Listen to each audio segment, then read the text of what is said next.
പുറപ്പാട് പുസ്തകം അധ്യായം 19. സീനായ് ഉടമ്പടി. ഈജിപ്തിൽ നിന്ന് പുറപ്പെട്ടതിന്റെ 3-ാം മാസം 1-ാം ദിവസം ഇസ്രായേൽക്കാർ സീനായ് മരുഭൂമിയിലെത്തി. അവർ റെഫിദീമിൽ നിന്ന് പുറപ്പെട്ട് സീനായ് മരുഭൂമിയിൽ പ്രവേശിച്ച് മലയുടെ മുൻവശത്ത് പാളയമടിച്ചു. മോശ ദൈവസന്നിധിയിലേക്കു കയറിച്ചെന്നു. കർത്താവ് മലയിൽ നിന്ന് അവനെ വിളിച്ച് ഇങ്ങനെ പറഞ്ഞു: യാക്കോബിന്റെ ഭവനത്തോട് നീ പറയുക, ഇസ്രായേലിനെ അറിയിക്കുക, ഈജിപ്തുകാരോട് ഞാൻ ചെയ്തതെന്തെന്നും കഴുകന്മാരുടെ ചിറകുകളിൽ സംവഹിച്ച് ഞാൻ നിങ്ങളെ എങ്ങനെ എൻ്റെ അടുക്കലേക്ക് കൊണ്ടുവന്നുവെന്നും നിങ്ങൾ കണ്ടുകഴിഞ്ഞു.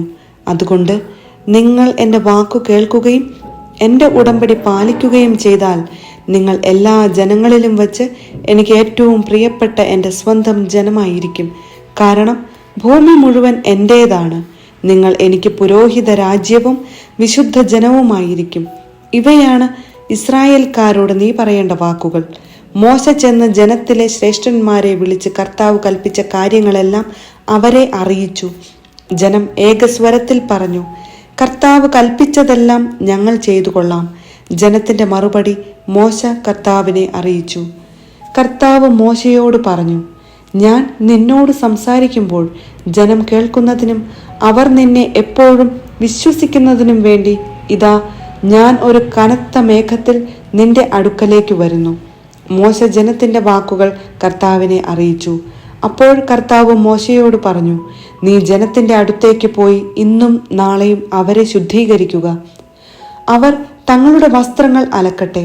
3-ാം ദിവസം അവർ തയ്യാറായിരിക്കണം. എന്തെന്നാൽ 3-ാം ദിവസം ജനം മുഴുവൻ കാണെ കർത്താവ് സീനായി മലയിൽ ഇറങ്ങി വരും. മലയ്ക്ക് ചുറ്റും ജനങ്ങൾക്ക് അതിർത്തി കൽപ്പിച്ചുകൊണ്ട് പറയണം: മലയിൽ കയറുകയോ അതിൻ്റെ അതിരിൽ തൊടുകയോ ചെയ്യാതിരിക്കാൻ ശ്രദ്ധിച്ചുകൊള്ളുവിൻ. മലയിൽ തൊടുന്നവൻ വധിക്കപ്പെടും. അവനെ ആരും സ്പർശിക്കരുത്. കല്ലെറിഞ്ഞോ അമ്പെയ്തോ കൊല്ലണം. മൃഗമായാലും മനുഷ്യനായാലും ജീവനോടെ ഇരിക്കരുത്. കാഹളം ദീർഘമായി മുഴങ്ങുമ്പോൾ അവർ മലയെ സമീപിക്കട്ടെ. മോശ മലയിൽ നിന്നിറങ്ങി ജനത്തിന്റെ അടുക്കൽ ചെന്ന് അവരെ ശുദ്ധീകരിച്ചു. അവർ തങ്ങളുടെ വസ്ത്രങ്ങൾ കഴുകി. അവൻ ജനത്തോട് പറഞ്ഞു: 3-ാം ദിവസത്തേക്ക് നിങ്ങൾ ഒരുങ്ങിയിരിക്കുവിൻ. ആരും സ്ത്രീയെ സമീപിക്കരുത്. ദൈവം പ്രത്യക്ഷപ്പെടുന്നു. 3-ാം ദിവസം പ്രഭാതത്തിൽ ഇടിമുഴക്കവും മിന്നൽ പിണരുകളും ഉണ്ടായി. മലമുകളിൽ കനത്ത മേഘം പ്രത്യക്ഷപ്പെട്ടു. കാഹളധ്വനി അത്യുച്ചത്തിൽ മുഴങ്ങി. പാളയത്തിലുണ്ടായിരുന്ന ജനമെല്ലാം ഭയന്നു വിറച്ചു. ദൈവത്തെ കാണുന്നതിനു വേണ്ടി മോശ ജനത്തെ പാളയത്തിനു പുറത്തു കൊണ്ടുവന്നു. അവർ മലയുടെ അടിവാരത്തിൽ നിലയുറപ്പിച്ചു. കർത്താവ് അഗ്നിയിൽ ഇറങ്ങി വന്നതിനാൽ സീനായ് മല മുഴുവൻ ധൂമാവൃതമായി. ചൂളയിൽ നിന്നെന്ന പോലെ അവിടെ നിന്ന് പുക ഉയർന്നുകൊണ്ടിരുന്നു. മല ശക്തമായി ഇളകി വിറച്ചു. കാഹള ശബ്ദം ശക്തിപ്പെട്ടുകൊണ്ടേയിരുന്നു. മോശ സംസാരിക്കുകയും ദൈവം ഇടിമുഴക്കത്താൽ ഉത്തരം നൽകുകയും ചെയ്തു. കർത്താവ് സീനായ് മലമുകളിൽ ഇറങ്ങി വന്ന് മോശയെ മലമുകളിലേക്ക് വിളിച്ചു. അവൻ കയറിച്ചെന്നു. അപ്പോൾ അവിടുന്ന് അരുളി ചെയ്തു: നീ ഇറങ്ങിച്ചെന്ന് ജനങ്ങൾക്ക് മുന്നറിയിപ്പ് നൽകുക. അല്ലെങ്കിൽ അവരിൽ അനേകം പേർ കർത്താവിനെ കാണുന്നതിന് അതിർത്തി ലംഘിച്ച് അടുത്തു വരികയും തൽഫലമായി മരിക്കുകയും ചെയ്യും. കർത്താവിനെ സമീപിക്കുന്ന പുരോഹിതന്മാരും തങ്ങളെ തന്നെ ശുദ്ധീകരിക്കട്ടെ. അല്ലെങ്കിൽ കർത്താവിന്റെ കോപം അവരുടെ മേൽ പതിക്കും. മോശ കർത്താവിനോട് പറഞ്ഞു: സീനായ് മലയിലേക്ക് കയറാൻ ജനങ്ങൾക്ക് കഴിയുകയില്ല. കാരണം ചുറ്റും അതിർത്തി നിർണയിച്ച് മലയെ വിശുദ്ധ സ്ഥലമായി പരിഗണിക്കാൻ അങ്ങു തന്നെ ഞങ്ങളോട് കൽപ്പിച്ചിട്ടുണ്ടല്ലോ. അപ്പോൾ കർത്താവ് മോശയോട് കൽപ്പിച്ചു: നീ ഇറങ്ങിച്ചെന്ന് അഹറോനെയും കൂട്ടി കയറി വരിക. എന്നാൽ പുരോഹിതന്മാരും ജനങ്ങളും അതിർത്തി ലംഘിച്ച് കർത്താവിനെ സമീപിക്കാതിരിക്കട്ടെ. സമീപിച്ചാൽ കർത്താവിന്റെ കോപം അവരുടെ മേൽ പതിക്കും. മോശ ഇറങ്ങിച്ചെന്ന് ജനത്തോട് സംസാരിച്ചു.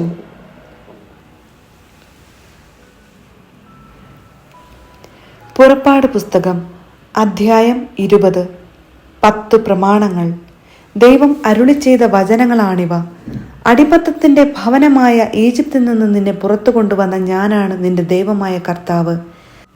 ഞാനല്ലാതെ വേറെ ദേവന്മാർ നിനക്കുണ്ടാകരുത്.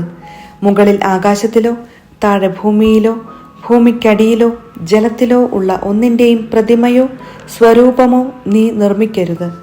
അവയ്ക്ക് മുൻപിൽ പ്രണമിക്കുകയോ അവയെ ആരാധിക്കുകയോ ചെയ്യരുത്. എന്തെന്നാൽ ഞാൻ നിന്റെ ദൈവമായ കർത്താവ് അസഹിഷ്ണുവായ ദൈവമാണ്. എന്നെ വെറുക്കുന്ന പിതാക്കന്മാരുടെ കുറ്റങ്ങൾക്ക് അവരുടെ മക്കളെ 3 4 തലമുറ വരെ ഞാൻ ശിക്ഷിക്കും.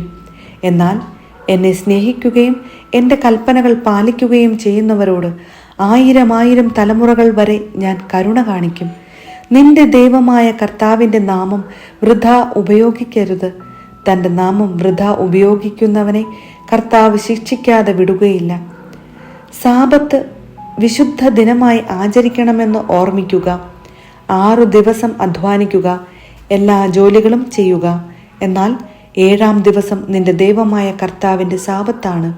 അന്ന് നീയോ നിന്റെ മകനോ മകളോ ദാസനോ ദാസിയോ നിന്റെ മൃഗങ്ങളോ നിന്നോടൊത്തു വസിക്കുന്ന പരദേശിയോ ഒരു വേലയും ചെയ്യരുത്. എന്തെന്നാൽ കർത്താവ് 6 ദിവസം കൊണ്ട് ആകാശവും ഭൂമിയും സമുദ്രവും അവയിലുള്ള സമസ്തവും സൃഷ്ടിക്കുകയും 7-ാം ദിവസം വിശ്രമിക്കുകയും ചെയ്തു. അങ്ങനെ അവിടുന്ന് സാബത്ത് ദിനത്തെ അനുഗ്രഹിക്കുകയും വിശുദ്ധീകരിക്കുകയും ചെയ്തു. നിന്റെ ദൈവമായ കർത്താവ് തരുന്ന രാജ്യത്ത് നീ ദീർഘകാലം ജീവിച്ചിരിക്കേണ്ടതിന് നിന്റെ പിതാവിനെയും മാതാവിനെയും ബഹുമാനിക്കുക. കൊല്ലരുത്, വ്യഭിചാരം ചെയ്യരുത്, മോഷ്ടിക്കരുത്, അയൽക്കാരനെതിരായി വ്യാജ സാക്ഷ്യം നൽകരുത്, അയൽക്കാരൻ്റെ ഭവനം മോഹിക്കരുത്, അയൽക്കാരൻ്റെ ഭാര്യയെയോ ദാസനെയോ ദാസിയെയോ കാളയെയോ കഴുതയെയോ അവൻ്റെ മറ്റെന്തെങ്കിലുമോ മോഹിക്കരുത്. ജനം ഭയന്ന് വിറയ്ക്കുന്നു. ഇടിമുഴക്കവും കാഹളധ്വനിയും കേൾക്കുകയും മിന്നൽ പിണരുകളും മലയിൽ നിന്നുയർന്ന പുകയും കാണുകയും ചെയ്തപ്പോൾ ജനമെല്ലാം ഭയന്ന് വിറച്ച് അകലെ മാറി നിന്നു. അവർ മോശയോട് പറഞ്ഞു, നീ തന്നെ ഞങ്ങളോട് സംസാരിച്ചാൽ മതി, ഞങ്ങൾ കേട്ടുകൊള്ളാം. ദൈവം ഞങ്ങളോട് സംസാരിക്കാതിരിക്കട്ടെ, അവിടുന്ന് സംസാരിച്ചാൽ ഞങ്ങൾ മരിച്ചു പോകും. അപ്പോൾ മോശ ജനത്തോട് പറഞ്ഞു, ഭയപ്പെടേണ്ട, നിങ്ങളെ പരീക്ഷിക്കുന്നതിനും പാപം ചെയ്യാതിരിക്കാൻ വേണ്ടി നിങ്ങളിൽ ദൈവഭയം ഉളവാക്കുന്നതിനുമായിട്ടാണ് ദൈവം വന്നിരിക്കുന്നത്. ജനം അകലെ മാറി നിന്നു. ദൈവം സന്നിഹിതനായിരുന്ന കനത്ത മേഘത്തെ മോശ സമീപിച്ചു.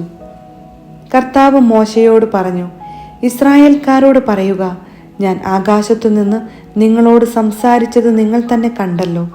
നിങ്ങൾ വെള്ളി കൊണ്ട് എനിക്കൊപ്പം ദേവന്മാരെ നിർമ്മിക്കരുത്, സ്വർണം കൊണ്ടും ദേവന്മാരെ ഉണ്ടാക്കരുത്. നിങ്ങൾ എനിക്ക് മണ്ണുകൊണ്ട് ഒരു ബലിപീഠം ഉണ്ടാക്കണം. അതിന്മേൽ ആടുകളെയും കാളകളെയും ദഹനബലികളും സമാധാന ബലികളുമായി അർപ്പിക്കണം. എൻ്റെ നാമം അനുസ്മരിക്കാൻ ഞാൻ ഇടവരുത്തുന്നിടത്തെല്ലാം ഞാൻ നിങ്ങളുടെ അടുക്കലേക്ക് വന്ന് നിങ്ങളെ അനുഗ്രഹിക്കും. കല്ലുകൊണ്ടുള്ള ബലിപീഠമാണ് എനിക്ക് ഉണ്ടാക്കുന്നതെങ്കിൽ കൊത്തിയ കല്ലുകൊണ്ട് അത് പണിയരുത്.